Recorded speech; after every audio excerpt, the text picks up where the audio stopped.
Pois é, eu tenho uma frase que eu gosto bastante, que eu falo pra mim mesmo há muitos anos, que é: "Cuide as falsas verdades absolutas que eu conto pra mim mesmo", entendeu? Que é aquela, um dia pegou aquele insight, daí tu sai a reproduzir o resto da vida aquela mesma ideia, tu nunca parou pra pensar sobre se aquilo faz sentido mesmo ou não. Mas, É o eu teste fico da gaveta, né? É o teste hum, da gaveta, cara. Você tem que dar uma engavetada. E o pior é o seguinte: com a velocidade das redes, com a velocidade da vida contemporânea, essa é uma velocidade que afasta o exercício de reflexão. Os vídeos são rápidos. Os textos agora já não são, os clássicos não são mais lidos. Agora nós temos audiobooks, mas não é só o audiobook. Nós temos o resumo em audiobook. uhum. E aí nós somos consumidores de resumos, de imagens, que são pedaços de uma realidade muito mais complexa, mas que a gente não tem, ou imagina não ter, tempo para pensar a respeito. De repente eu sou escravo de emoções e sentimentos e desejos e vontades. Outro dia eu estava falando isso aqui em casa, né, utilizando... A gente estava falando em comprar alguma coisa e de repente a gente avançando madrugada pensando naquilo, acordando pensando naquilo. Aí eu falei assim, cara, e de repente se a gente não comprar isso? Por que eu tô me colocando numa situação de absoluta complexidade? Eu tô adoecendo por conta de um negócio que eu me propus, que não tá me trazendo felicidade nenhuma, que tá só me angustiando. Por que eu tô me propondo a fazer isso? E aí, de repente, você diz não para aquilo e você fala, cara, tirei 1 tonelada de peso das minhas costas por um não que eu soube dar no momento bom. Quer dizer, a gente não deve ser levado, mas tentar conduzir as coisas de maneira mais criteriosa, acho eu. E esse papo da filosofia, a importância dela para a pessoa, ele é para poucos, assim, ou ele alcança a massa? Porque parece, na história, vendo o que ocorreu e o que ocorre, sempre foi poucas pessoas que se preocuparam com isso. Cara, mas olha, não precisa ser assim. Na verdade, o que acontece é o pensamento, a vida intelectual é um puzzle, é um quebra-cabeças. Quanto melhor você fica, quanto mais atilada é a sua inteligência, mais você consegue encaixar peças.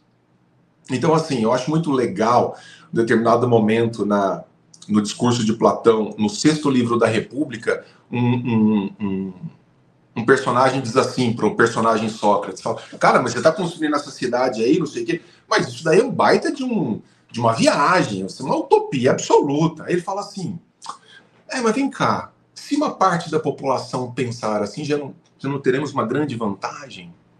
Já não vai ser legal? Então, Júlio, eu e Paulo, eu tô com 46, daqui a pouco, começo do ano que vem, eu vou para 47 anos. Eu já tô naquela fase que eu abri mão completamente das esperanças que são próprias de gente jovem. Então, eu estou muito cético e pragmático, o que significa dizer o seguinte: nós estamos num país com mais de 95% de analfabetos científicos, de gente cientificamente iletrada. Se daqui a 10 anos, 30 anos, a gente tiver em 60% e 70%, isso é um salto magnífico. Então, assim, se eu te disser a alta filosofia, ler, pegar uma ética de Aristóteles, pegar uma metafísica, pegar um livro de São Tomás de Aquino ou de Descartes e ler, isso é coisa para todo mundo? Potencialmente é. Na realidade, não é. Está muito distante disso.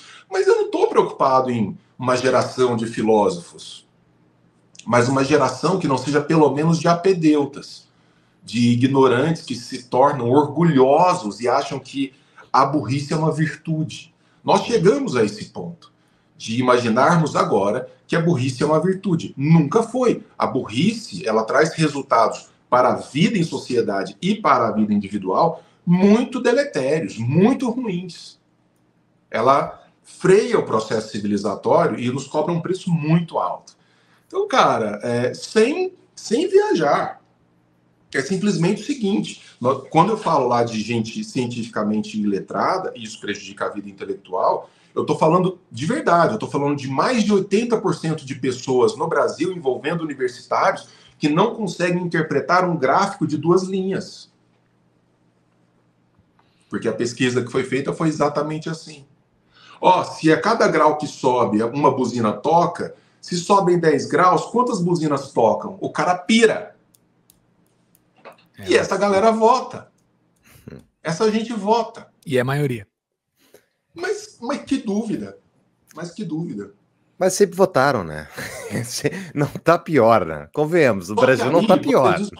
Aí é aquele negócio. A gente tem um regime, a gente está saltando de tema, a gente tem um regime político que talvez nem devesse existir para uma realidade, vamos dizer, medíocre como a nossa. Mas vamos lá, outras democracias onde pessoas têm um nível formativo um pouco mais apurado, não é que elas tomem só decisões ruins, mas as decisões são bem menos piores. E aí isso se vê pelos resultados. Então, outras democracias não são nem mais amadurecidas, mas é um povo. A gente está falando de um indivíduo. Eu gosto muito dos gregos, quando eles usam metáforas náuticas, eles falam o seguinte: pense na polis, pense na cidade como um barco.